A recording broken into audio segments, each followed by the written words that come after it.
BPBD Jawa Timur mencatat terdapat 309 bencana alam di Jawa Timur sepanjang Januari hingga Desember 2021. Masih teringat jelas peristiwa pilu erupsi Gunung Semeru di penghujung tahun 2021 yang mengeluarkan guguran awan panas hingga lahar dingin dan meluluhlantahkan ratusan bangunan, merenggut banyak nyawa hingga hewan ternak mati atau terjebak dalam abu vulkanik. Tidak berhenti di situ, setelah erupsi datang banjir lahar dingin hingga menghanyutkan berbagai fasilitas. Menyadari betapa besarnya potensi bencana alam di Indonesia, khususnya kita warga yang tinggal di Jawa Timur, apakah kita sudah mengetahui bagaimana cara untuk menanggulanginya? Bersama saya, Fairunisa, let's talk about it.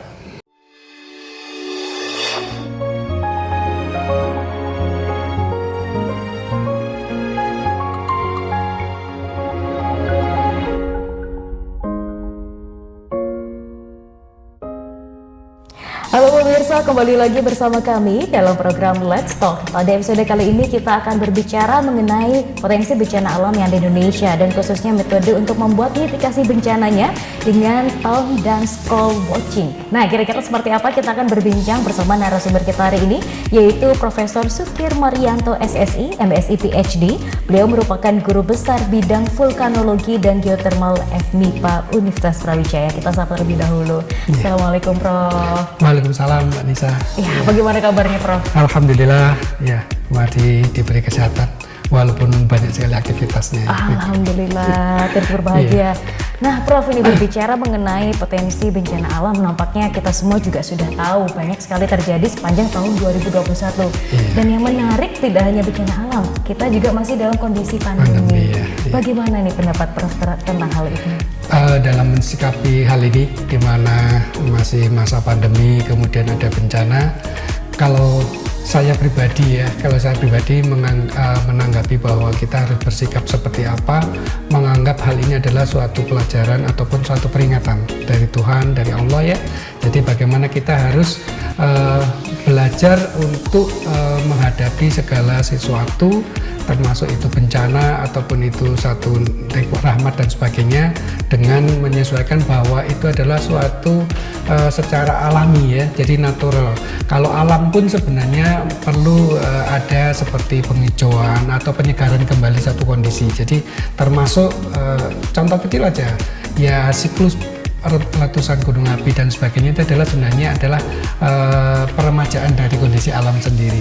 Jadi secara natural ya, sebenarnya alam itu kalau kita juga itu adalah mengalami suatu peremajaan siklus kembali ke kondisi stabilnya. Jadi memang bencana itu kan terjadi karena adanya kondisi yang tidak stabil ya. Jadi kondisi stabil, kemudian dalam suatu sistem itu mesti akan mengalami proses bagaimana dia akan bergerak menjadi suatu stabilitas baru lagi, kondisi baru lagi, entah itu alam secara mikro maupun alam secara global. Jadi dalam sistem itu mereka suatu sistem itu mesti akan mencari kondisi stabil, jadi normal lagi. Jadi nanti kalau sudah lewat akan normal lagi, entah itu normalnya itu kembali sama ataupun menjadi suatu normal yang baru. Jadi kondisi itu. Wah, ini menarik, Prof, karena bencana selalu dikaitkan dengan hal-hal negatif. Apakah sebenarnya ada positivitas gitu ya yang bisa kita dapatkan dari sebuah bencana sebenarnya? Nah, ini makanya kalau saya katakanlah itu kita harus bersikap bijak ya. Jadi dalam menanggapi suatu hal kita mesti harus berimbang untuk mensikapinya antara positif dan negatif dari suatu fenomena. Contoh sejarah kita itu dulu kita selalu diberikan pelajaran bahwa alam kita itu diapit dua samudra, dua benua dengan kekayaan yang melimpah ruah dan sebagainya. Cuman kita tidak diimbangi dengan pengetahuan bahwa sebenarnya di balik posisi potensi alam yang demikian itu juga potensi bencananya besar.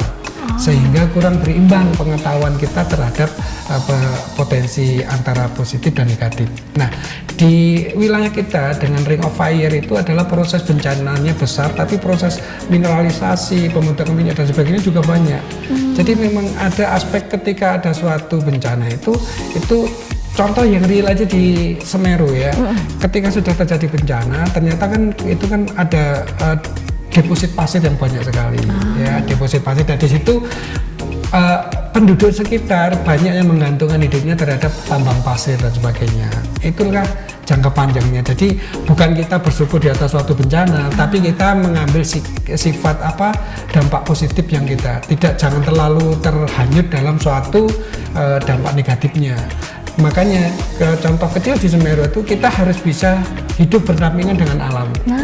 Dari hidup berdampingan dengan alam dan bagaimanapun kondisinya, bahwa alam itu mengeluarkan bencana atau mengeluarkan suatu potensi dan sebagainya, itu harus kita bersikap bijak sehingga hidup harmoni dengan alam. Itu contoh kecil di wilayah vulkanik seperti di Semeru ini, itu nilai positifnya di samping suatu vulkanik itu mesti ada kesuburan tanah. Ketika tanah itu subur setelah erupsi, sedimentasi dan sebagainya, kemudian bahan tambangnya ya, kemudian juga untuk tujuan wisata dan sebagainya, pembangunan dan sebagainya, sumber air dan sebagainya. Satu lagi manfaat di daerah Indonesia dengan berkaitan dengan vulkanik itu adalah geotermal, energi geotermal. Dari sisi bencana tapi ada sisi manfaatnya.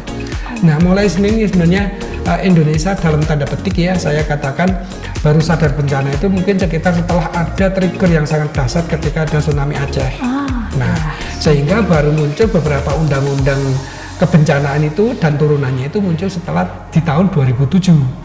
Nah, ini makanya saya katakan secara historical itu kita itu sebenarnya sudah berdampingan hidup antara potensi positif dan potensi negatif. Cuman yang terngiang-ngiang di kita, di masyarakat pada umumnya adalah kita diapit dua samudra, dua benua dengan kekayaan alam melimpah dan sebagainya.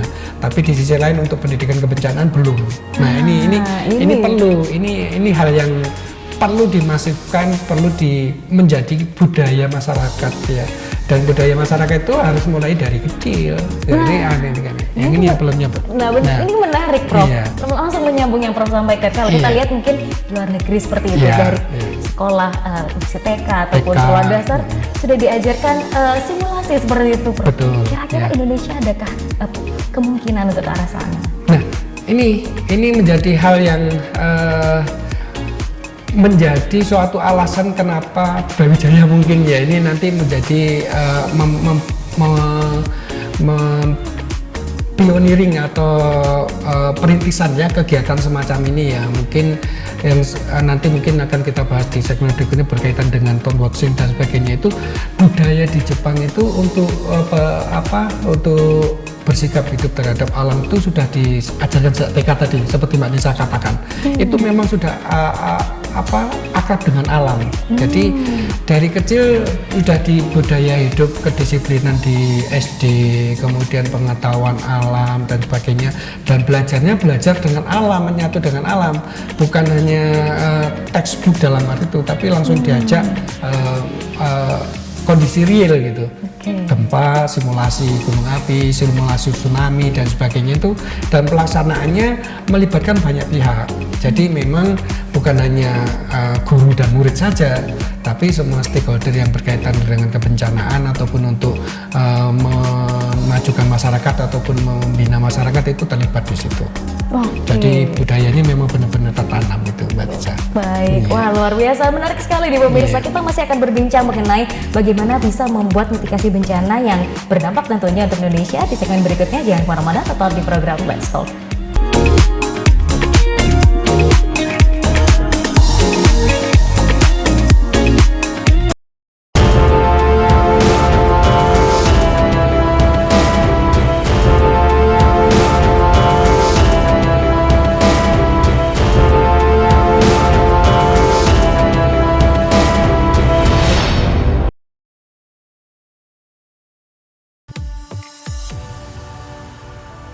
Ya pemirsa, kembali lagi bersama kami dalam program Let's Talk, masih berbincang dengan Prof Sukir. Nah, pada segmen kali ini kita akan berbicara mengenai salah satu pembuatan mitigasi bencana dengan metode Town and School Watching. Nah, ini mungkin banyak sekali pemirsa yang belum familiar, Prof, termasuk saya juga nih. Kira-kira ini sebenarnya apa sih? Mungkin sederhananya yang bisa dipahami pemirsa.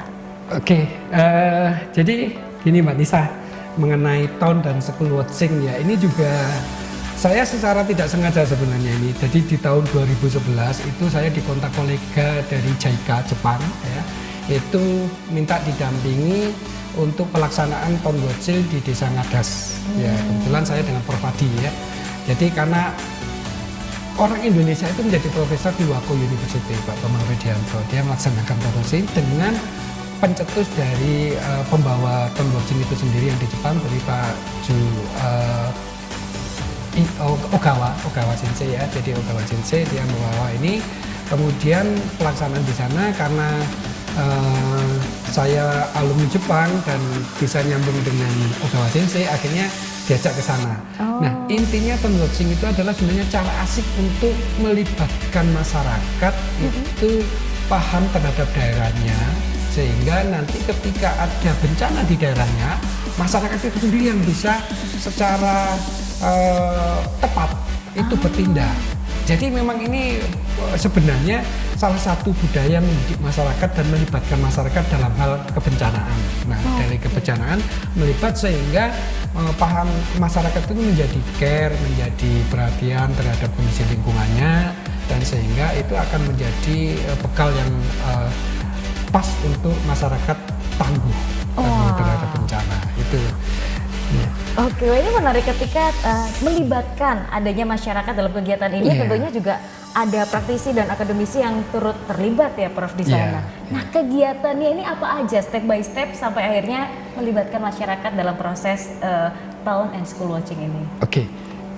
Ringkasnya kegiatan itu hanya seperti banyak tahap ya, cuman secara general itu 3 step itu. Yang pertama itu adalah observasi. Observasi ini adalah sebenarnya masyarakat yang terlibat di situ, atau katakanlah tadi Town Watching dan School Watching ya. Nah, tadi nanti itu masyarakat itu yang terlibat ataupun pelajar yang terlibat di situ adalah mengobservasi potensi-potensi masalah yang ada di daerahnya di situ ya. Potensi masalah termasuk itu potensi masalah yang ada di lingkungan sekitar, katakanlah seperti ada jalan yang rawan longsor, ada bangunan yang sudah miring dan sebagainya tapi belum ambrol dan sebagainya di pinggir jalan, kemudian ada banyak perempatan yang ternyata tanjakan dan sebagainya, itu akan dipetakan dengan cara berjalan-jalan.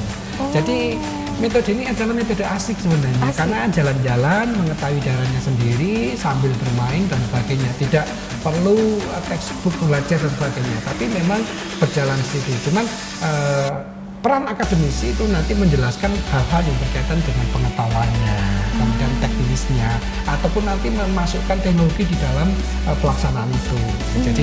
Jadi Town Watching, School Watching itu ya sebetulnya mulai dari observasi, kemudian menggambarkan bagaimana, memetakan bagaimana itu nanti akan ketika kejadian harus evakuasi kemana dan sebagainya, solusinya seperti apa. Nah, kemudian nanti di step terakhir itu mendiskusikan dengan kelompok ataupun masyarakat yang ada di situ, ataupun dengan student yang kelompok ada di situ. Jadi observasi per kelompok, permasalah didiskusikan, solusinya didapatkan, selesaikan, nanti dijadikan suatu buku saku atau buku pedoman di daerah tersebut menjadi panduan untuk ketika ada bencana, dan itu mereka sudah akan tahu, oh ada bencana ini akan seperti ini gitu. Jadi itu banyak sekali. Jadi mereka tahu sendiri, mereka membuat sendiri, menganalisa sendiri, membuat solusi sendiri, nanti dibantu oleh analisis dari akademisi atau stakeholder yang ada, kemudian diskusikan untuk mencari cara yang pas dan sesuai dan tepat. Nah itu. Itu menarik sekali Prof, karena yang namanya bencana kita nggak pernah tahu ya. Mungkin sehari ini selesai, berapa tahun kemudian muncul lagi. Ini sepertinya seru kalau digitalisasikan Prof. Apakah memang ada program ke sana juga? Nah, ini program ini kebetulan kita akan punya program MBKM yang sekarang lagi berjalan ya. Ini terus terang ini salah satu PIC-nya adalah berkaitan dengan PIC Town Watching dan School Watching. Kalau Town Watching itu untuk berkeliling di daerah-daerah atau di desa-desa, kalau School Watching itu adalah untuk mengobservasi pada suatu daerahnya, membuat siswa itu tangguh bencana ketika ada bencana di sekolahnya. Nah, ini yang mungkin kita akan fokus dulu di kegiatan kita yang di MBKM itu adalah terkait dengan School Watching dulu. Jadi School Watching nanti bisa diintegrasikan dengan Town Watching. Jadi salah satu aspek untuk School Watching itu adalah sebenarnya memasukkan teknologi, nanti mungkin akan ada dikembangkan teknologi supaya supaya ada aplikasi berkaitan dengan school watching.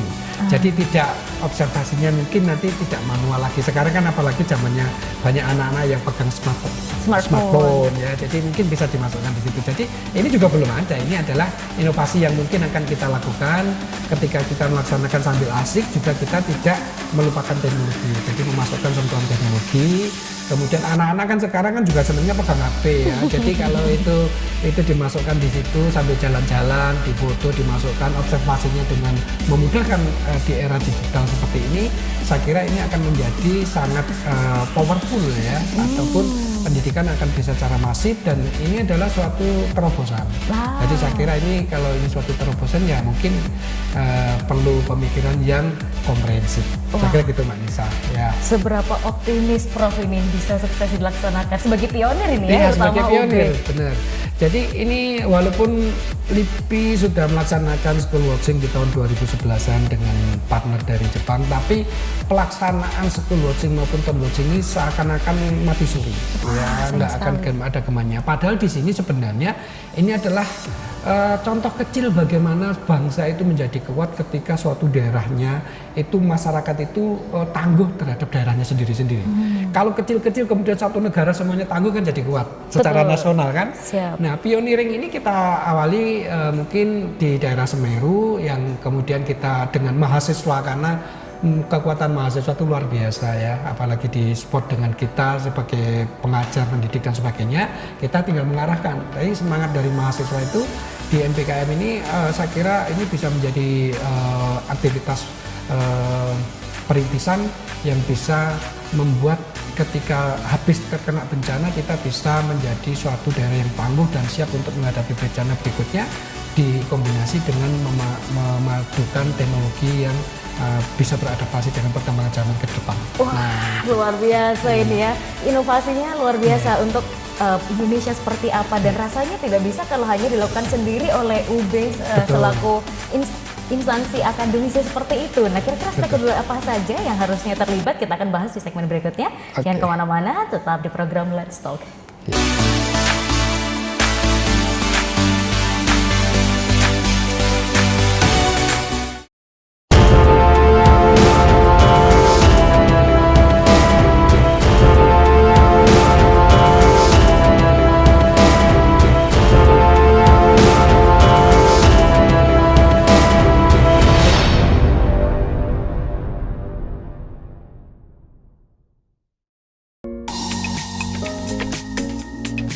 Ya pemirsa, kembali lagi bersama kami dalam program Let's Talk, masih berbincang dengan Prof Sukir. Nah, di segmen sebelumnya kita sudah berbicara banyak tentang tahun dan juga school watching. Nah, kira-kira dalam program tersebut UB sebagai pionir atau inisiatornya, kira-kira perlukah ada stakeholder lainnya juga yang terlibat dalam inovasi ini? Nah, ya Mbak Nisa, terima kasih ya.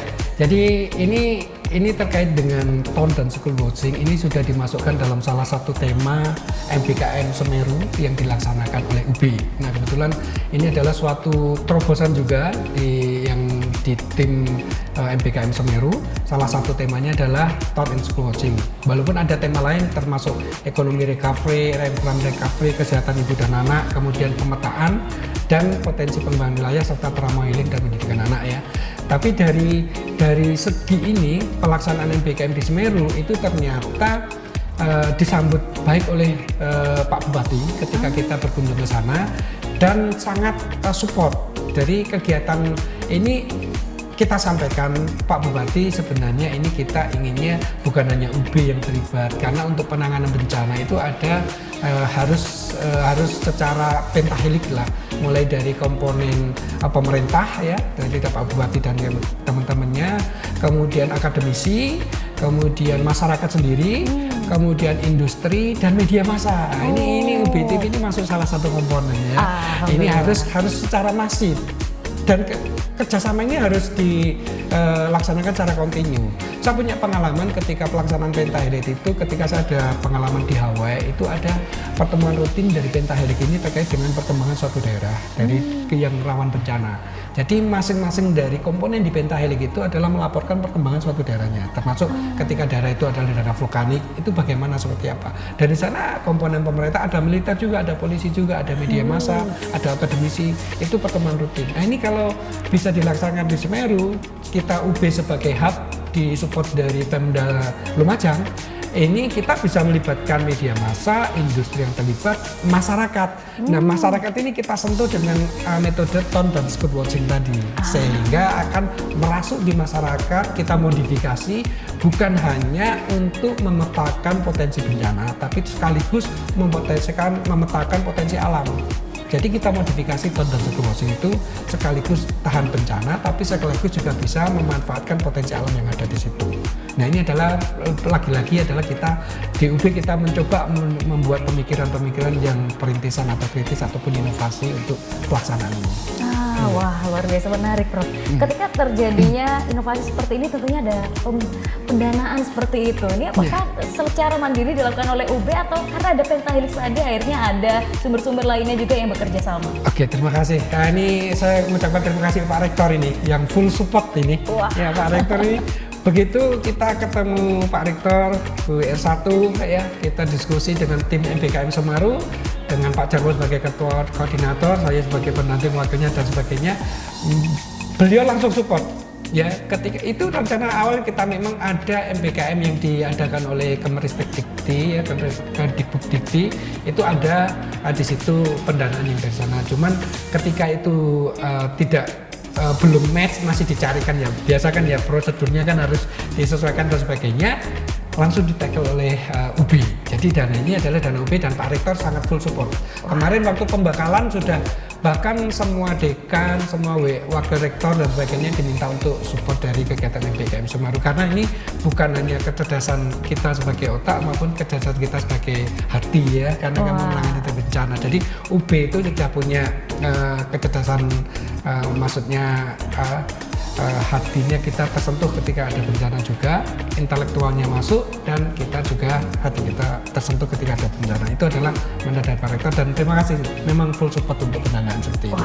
Dan kita juga, kita sebagai di tim Semeru itu kita hanya berpikir pokoknya bisa berjalan, bisa berjalan, dan kita udah tiap kali, ya hampir tiap diskusi mesti ada rapat dan sebagainya. Nanti malam juga ada lagi koordinasi dan mahasiswa juga ada antusias ya. Jadi ya memang ada berapa, karena memang MBKM ini kayaknya praktis sekali gitu. Jadi lamatin applicable di daerah kita. Apalagi Semeru kan daerah yang tidak jauh dari Brawijaya. Masa Semeru harus orang lain yang menangani?